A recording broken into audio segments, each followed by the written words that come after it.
وہ ریزرو جب ڈپلیٹ ہو گئے، تقریباً ختم ہونے پہ آئے، تو ٹرمپ کو مجبوری پڑ گئی کہ اس نے ایم او یو یہ سائن کیا کہ یار ہمیں کچھ موقع مل جائے، اور جو مہینہ ڈیڑھ مہینہ ملے اس میں پھر اپنے سٹاکس کو دوبارہ سے بھرنا شروع کیا گیا، اور جب یہ سٹاکس بھر جائیں گے اور شاید مہینہ ڈیڑھ لگے تو یہ فل فلیج وار کی طرف بھی چلے جائیں گے. سو دو ہے نا آئیڈیاز، میں آپ کو جو پہلے بھی بتا چکا ہوں کہ یا تو نیتن یاہو کے الیکشن سے پہلے یا پھر مڈ ٹرم کے بعد. لیکن یہ معاملہ آگے بڑھنا ہے، یا تو ان قوتوں نے یہ فیصلہ کر لیا کہ اب ہم امن سے رہیں گے، جو کہ ہم جانتے ہیں ایسا ممکن نہیں ہے. جو ان کے توسیع پسندانہ عزائم ہیں کیا وہ ختم ہو گئے ہیں؟ کیا اپنے نقشے میں مزید ٹیریٹری کو ایڈ کرنے کا جو خواب ہے اور جو منصوبہ ہے وہ ختم ہو گیا؟ اگر نہیں ہوا تو یہ رکنے والے نہیں ہیں. ٹھیک ہے، اب ایسے میں پاکستان کے حالات پہ ہم آتے ہیں، کیونکہ یہ بڑی امپورٹنٹ چیز ہے. ہر چیز کے ساتھ پاکستان کے حالات جڑے ہوئے ہیں. ہم آئسولیشن میں نہیں رہ رہے. جرنیلوں کو لگتا ہے ہم آئسولیشن میں دنیا سے کٹے ہوئے رہ رہے ہیں. پاکستانی بیوقوف ڈفر سی قوم ہے، ہم ان کو جس طرف کولو کے بیل کی طرح لگائیں گے یہ لگ جائیں گے. یہ بات درست نہیں ہے. دنیا ایک گلوبل ولیج بن چکی ہے، ہم اکٹھے ہیں، سارے اکٹھے ہیں، اور ہر ایک عمل کا دوسرے پر اثر پڑتا ہے. تیل کی قیمتیں اوپر بڑھی تھیں، $80 پہ چلی گئی تھیں، اب پھر سے دوبارہ 75 پہ برنٹ کی قیمت آ گئی ہے. WTI شاید اس سے بھی نیچے آ گیا ہوگا، لیکن یہ قیمتیں تو اوپر نیچے ہوتی رہیں گی. اصل چیز یہ ہے کہ اب ہم ایک لانگ ٹرم انسٹیبلٹی کی طرف بڑھ سکتے ہیں. پاکستان کے ایران سے رابطے ہوئے ہیں، اور ظاہر ہے کہ ثالثوں سے رابطے ہو رہے ہیں، قطر سے رابطے ہو رہے ہیں، اور قطر کے بیچ میں پڑنے کے بعد یہ امید کی جا رہی تھی کہ اب ایک سنجیدہ ملک بیچ میں پڑا ہے تو شاید اب یہ بہتری ہوگی. لیکن کیونکہ عزائم اتنے خطرناک ہیں کہ اس میں بہتری کی گنجائش نظر نہیں آ رہی. امید ابھی بھی کی جاتی ہے کہ کچھ ایسے عالمی حالات بن جائیں کہ ٹرمپ اور نیتن یاہو مجبور ہو کے پیچھے ہٹ جائیں، ورنہ یہ بظاہر مجبور ہوتے نظر نہیں آ رہے. اب ناظرین یہ ذرا دیکھتے ہیں، جیو نے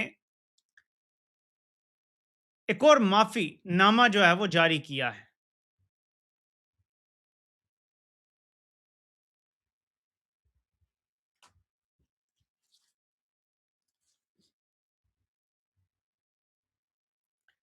اس معافی نامے میں کیا لکھا ہے ہم ذرا پڑھتے ہیں، کیونکہ پاکستان میں یہ پریولیج بہت کم لوگوں کو حاصل ہے کہ جب وہ کوئی ایسا کام کر دیں جس پہ باقی لوگوں کا تو سرتن سے جدا اور 295C لگتا ہے. ایک خاص چینل ہے جس کو صرف معافی مانگنے پہ یہ رعایت مل رہی ہے. وہ لکھتے ہیں کہ 26 جون 10 محرم الحرام کی خصوصی نشریات کے دوران نشر کی جانے والی دستاویزی فلم سفر عشق میں ایک مختصر، علامتی اور بغیر چہرے کی بصری عکاسی دکھائی گئی. یہ بصری عکاسی نہ صرف ہماری ادارتی پالیسی بلکہ ہمارے ایمان، عقیدے اور دینی جذبات کی بھی سراسر خلاف تھی. یہ نہایت افسوسناک انتظامی کوتاہی تھی جس پر ہمیں دلی رنج اور شدید شرمندگی اور گہری ندامت ہے. جیسا کہ پہلے بھی بتایا جا چکا ہے کہ اس واقعے کا علم ہوتے ہی کسی بھی بیرونی نشاندہی سے قبل ہم نے از خود ضروری اور فوری اقدامات کیے. اس غلطی کا بلا تاخیر تدارک کیا، متعلقہ مواد کو ہٹا دیا اور آئندہ اس نوعیت کی کسی بھی کوتاہی کے سدباب کے لیے مؤثر اور مستقل انتظامات یقینی بنائے. ہم اپنی اس غفلت اور انتظامی کوتاہی پر دینی احساس تقدس، تعظیم رسول اللہ صلی اللہ علیہ وآلہ وسلم اور پیشہ ورانہ احساس ذمہ داری کے تقاضے کے تحت ایک بار پھر نہایت عاجزی، انکساری اور خلوص دل کے ساتھ استغفار کرتے ہوئے اللہ کے حضور معافی کے طلبگار ہیں. ہم ایسی کسی بھی غلطی کے سدباب کے لیے مؤثر اقدامات کر چکے ہیں اور آئندہ ادارتی فرائض کی ادائیگی میں اس امر کو ہر صورت یقینی بنایا جائے گا کہ ایسی کوتاہی دوبارہ رونما نہ ہو انشاءاللہ. تو ایک بار پھر جیو نے معافی نامہ جو ہے وہ لکھ کے جاری کر دیا ہے. معافی کیا، جب یار لوگ ہوں تو کوئی مولوی بھی نہیں کھڑا ہوگا، کوئی سرتن سے جدا کا بھی نعرہ نہیں لگائے گا. یہ صرف عمران خان کے خلاف لگا کرتے تھے. جب وہ مثال دے رہے تھے غزوہ احد کی تو عمران خان نے کچھ کہا جو کہ لٹرلی قرآن میں ویسا ہی لکھا ہے. عمران خان نے لٹرلی جو قرآن کے الفاظ تھے نا، ان کا جو ترجمہ ہوا ہے، جو مفسرین نے ترجمہ کیا ہوا ہے، وہ لٹرلی وہ الفاظ پڑھے تھے تو آگے سے مولوی شروع ہو گئے تھے کہ تم نے کیسے یہ بول دیے، تو اللہ تعالیٰ تو ایسے بول سکتے ہیں، تم نے کیسے بول دیا، تم نے گستاخی کر دی.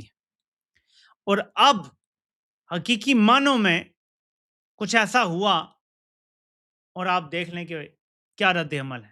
بس یہاں سے پتہ چلتا ہے کہ یار لوگ جس کو برباد کرنا چاہتے ہیں اس کے پیچھے سب کو لگا دیتے ہیں، اور جس کے ساتھ کھڑے ہوتے ہیں اس کو ہر چیز سے بچا لیا جاتا ہے. اب میرے پاکستانیوں میں اس سے پہلے کہ اہم خبر پہ آگے بڑھوں کہ ایک بڑی اہم خبر امریکہ سے آئی ہے، ہم ذرا یہ دیکھتے ہیں، یہ نون لیگ کی اس ٹائم اندرونی حالت ہے۔ یہ جلال خان ہیں، یہ ایم پی ہیں نون لیگ کے خیبر پختونخوا کے، اور انہوں نے تو دھو کے رکھ دیا ہے اپنی ہی پارٹی کو۔ لکھتے ہیں کہ مسلم لیگ نون کی قیادت کو یہ بھی نہیں پتا کہ خیبر پختونخوا اسمبلی میں نون لیگ کے کتنے ارکان ہیں، انہیں کیا ہدایات دینی ہے، کس قسم کی سپورٹ حاصل نہیں ہے، بے یار و مددگار چھوڑا ہوا ہے۔ صوبائی حکومت ہم سے سیاسی انتقام لیتی ہے، ہمارے تو اسمبلی میں بولنے پر بھی پابندی ہے۔ کل رات کسی نے ہمیں شوکاز نوٹس جاری کرنے کا ذکر میڈیا پر کیا، میں صرف اتنا کہنا چاہوں گا کہ شوکاز نوٹس جاری کرنے کے لیے کوئی عہدہ کیپیسٹی بھی ہونی چاہیے۔ ہم چاہتے ہیں کہ پارٹی نوٹس لے، ہم سے پوچھے تو ہم بتائیں کہ ہمارے مسائل کیا ہیں، ہم کن حالات میں اپوزیشن کر رہے ہیں۔ کیونکہ پشاور میں یہ جو قانون سازی اور اس کے بعد کے جو معاملات ہوئے ہیں، صوبیہ شاہد اور جلال خان کو شوکاز نوٹس نون لیگ نے جاری کر دیا۔ اب صوبیہ شاہد یعنی جو فارم 47 کے بعد جو نیکسٹ لیول کی مخصوص نشستوں پر بنی ہوئی ایم پی اے، جو ایکچولی نہیں بنتی تھی، پی ٹی آئی کا حق مارا ہوا ہے، ان کو شوکاز نوٹس جاری کر رہے ہیں۔ کیا نون لیگ فوج کو یہ بتانے کی کوشش کر رہی ہے کہ یہ اب بھی ہمارے لوگ ہیں اور ہمارے کیس ہونے میں ہیں؟ کیونکہ جن لوگوں کو فارم 47 کے بعد مخصوص نشستیں دی گئی ہیں وہ فوج کے لوگ ہیں، وہ نون لیگ کے لوگ نہیں ہیں۔ اور جن کو یہاں بھی فارم 47 بنا کے دیا گیا ہے شریفوں کے علاوہ، وہ سارے فوج کے لوگ ہیں۔ شریفوں کو لگ پتہ جائے گا اگر کبھی وقت آئے گا، یہ سارے فوج کی گود میں بیٹھیں گے۔ بہرحال اب اس کے علاوہ ہم ذرا جائزہ لیتے ہیں ایک خبر جو آئی ہے۔ محسن نقوی، ہردل عزیز میئر نیو یارک جو ہیں زوران ممدانی، خبر یہ آتی ہے کہ محسن نقوی ان سے ملاقات کرنے جا رہے ہیں، زوران ممدانی ان سے ملنے والے ہیں۔ اوورسیز جو امریکن ہیں انہوں نے شور ڈال دیا، اور سوشل میڈیا کی بڑی طاقت ہے جو امریکہ میں بھی محسوس کی جا رہی ہے۔ اس کا نتیجہ یہ نکلا کہ زوران ممدانی کی جو نمائندہ ہیں آنا بہر، انہوں نے کہا ہے کہ محسن نقوی سے ممدانی کی ملاقات نہیں ہو رہی۔ انہوں نے یہ بات کلیئر کر دی ہے۔ اب دیکھتے ہیں کہ یہ جو بات کلیئر کی گئی ہے اوورسیز پاکستانیوں کے اتنے احتجاج کے بعد کیا یہی ہوگا، کیونکہ ظاہر ہے محسن نقوی اگر نیو یارک میں پھر رہا ہے تو وہ کوشش تو کرے گا نا تھوڑی سی پی آر اپنی کرنے کے لیے۔ اگر وہ مستقبل کا وزیر اعظم بننا چاہتا ہے، وزیر خارجہ بننا چاہتا ہے، یا جو بھی کوئی عہدہ لینا چاہتا ہے، تو وہ اپنی پی آر کرنے کے لیے اگر نیو یارک میں گیا ہوا ہے تو وہ چاہے گا نا کہ زوران ممدانی جو اس ٹائم امریکہ کا سب سے پاپولر سیاستدان ہے، اکراس دا بورڈ وہ امریکہ کا سب سے پاپولر سیاستدان ہے اس ٹائم، اور اگر مستقبل میں اس کو روکا نہ گیا اور وہ میئر سے نیکسٹ لیول پہ گیا اور پھر نیکسٹ لیول تک پہنچا، تو ایک دن ہو سکتا ہے وہ صدر کا امیدوار بھی بن جائے امریکہ میں۔ اب اس کے حوالے سے ظاہر ہے کہ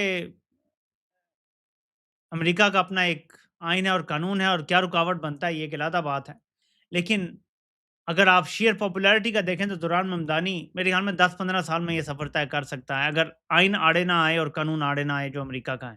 اینی وے، سو یہ صورتحال ہے کہ محسن نقوی وہاں موجود ہے، خبریں آئیں کہ جی ملاقات ہوگی، اور پھر ملاقات کا اعلان ہوا کہ نہیں ہوگی۔ تو یہ بڑی سبکی ہے، اور کہیں تو آواز سنی گئی ہے پاکستانیوں کی، کیونکہ جو ڈاکٹرز کی جو تنظیم ہے امریکہ میں، جو انہوں نے بدترین ابن الوقتی کا مظاہرہ کیا ہے اور لیٹ گئے ہیں ایمبیسی کے آگے، وہ انتہائی تکلیف دہ چیز ہے۔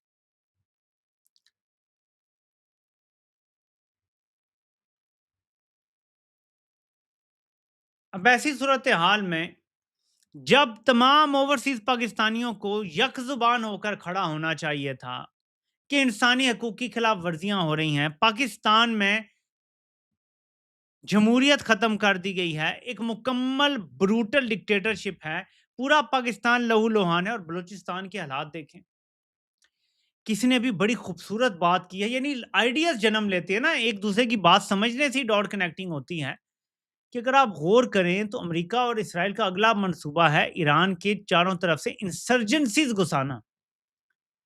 کیا جو بلوچستان میں مارا ماری ہو رہی ہے، قتل و غارت ہو رہی ہے، لوگوں کو اغوا کیا جا رہا ہے، مارا جا رہا ہے، غائب کیا جا رہا ہے، کیا یہ بھی ایران کے گرد بھی گھیرا تنگ کرنا اس کا حصہ ہے؟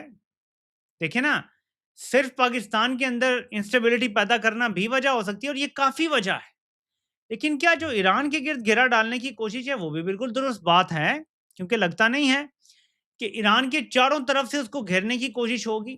افغانستان سائڈ سے بھی کوشش کی جائے گی کہ انسرجنٹس گھسائے جائیں، پاکستان سائڈ سے بھی کوشش کی جائے گی انسرجنٹس گھسائے جائیں، اور یہاں اتنی افراتفری کریٹ کر کے کیا یہاں بلیک واٹر ٹائپ کوئی تنظیم تو نہیں آنے دے رہی کمپنی سرکار؟ میں صرف سوال کر رہا ہوں۔ دیکھیں، ہاتھی کے دانت کھانے کی اور ہوتے ہیں، دکھانے کی اور ہوتے ہیں۔ پلیز کریٹیکل تھنکنگ ہمیں اب کرنے کی ضرورت ہے، ہمیں ہر اینگل کو کور کرنے کی ضرورت ہے، سوال اٹھانے کی ضرورت ہے۔ کہیں ایسا تو نہیں ہے کہ بلوچستان کی اس شورش کے دوران اور اس کے ہنگام ماضی میں اس کی مثال کیونکہ موجود ہے، جب پاکستان میں دہشت گردی اپنی پیک پر تھی تو پاکستان میں امریکی بلیک واٹر جو بدنام زمانہ تنظیم ہے اس کے لوگ دندناتے پھر رہے تھے اور پاکستانیوں کو ڈھونڈ ڈھونڈ کے قتل کر رہے تھے، ٹارگٹ کلنگ اپنی پیک پر تھی، اور بلیک واٹر یہ سارے کام کر رہی تھی پاکستان میں، کانٹریکٹرز تھے نا بدنام زمانہ۔ کہ ایسے ہی کچھ کانٹریکٹرز کو یہاں لا کے اور یہاں سے ایران میں تو نہیں گھسایا جائے گا؟ دیکھیں نا، ریگولر سمگلنگ ہوتی ہے، ایک روٹین بنی ہوئی ہے، بائکس پہ لوگ جاتے ہیں، ڈیزل لے کے واپس آتے ہیں، لیکن اگر بائک پہ کوئی جائے اور واپس نہ آئے، یا دو لوگ جائیں اور ایک واپس آئے، آپ سوچ رہے ہیں نا میں کیا کہہ رہا ہوں؟ تو ہر اینگل سے دیکھیں، کیوں بھئی آپ فیورٹ فیلڈ مارشل ویسے مفت میں تو نہیں بن جاتے۔ امریکہ تو اپنے اصولوں پہ کبھی کمپرومائز نہیں کرتا، جس میں ایک اصول ہے کہ there are no free lunches. Free lunch کسی کو نہیں ملتا تو تم کیسا کیا دینے والے ہو انہیں نیکسٹ؟ یہ بڑی غور طلب چیز ہے، اور یہ کوئی کانسپریسی تھیوری نہیں ہے، سوال اٹھا رہا ہوں صرف کہ کیا جو بلوچستان میں اچانک اتنی انسرجنسی بڑھ گئی ہے؟ دیکھیں نا، دو ہی چیزیں ہیں، میرے گھر میں آگ لگی ہو اور میں فائر بریگیڈ کو تالا لگا دوں کہ ان کی کوئی گاڑی نہ آ سکے، تو کیا میں اپنے گھر کو بچانا چاہتا ہوں یا میں جان کے جلانا چاہتا ہوں؟ پورے ملک کو آگ میں دھکیل دیا ہے، بلوچستان سے لے کر گلگت تک، آزاد کشمیر تک آگ لگی ہوئی ہے ہر طرف، اور فائر بریگیڈ یعنی عمران خان کو جیل میں ڈالا ہوا ہے، جو بندہ یہ ساری آگ بجھا سکتا ہے۔ 5-6 مہینے سے ایک سال میں یہ جو ساری ایکسٹریم آگ لگ گئی ہے نا، یہ بجھ سکتی ہے، عمران خان اگر اقتدار کی کرسی پہ بیٹھ جاتا ہے۔ اور یہ نہیں کوئی کہہ رہا کہ فوج عمران خان کو اقتدار کی کرسی پہ لا کے بٹھا دے، فوج نے جو عمران خان کا مینڈیٹ چوری کیا ہے وہ اصل مینڈیٹ واپس کر دے بس۔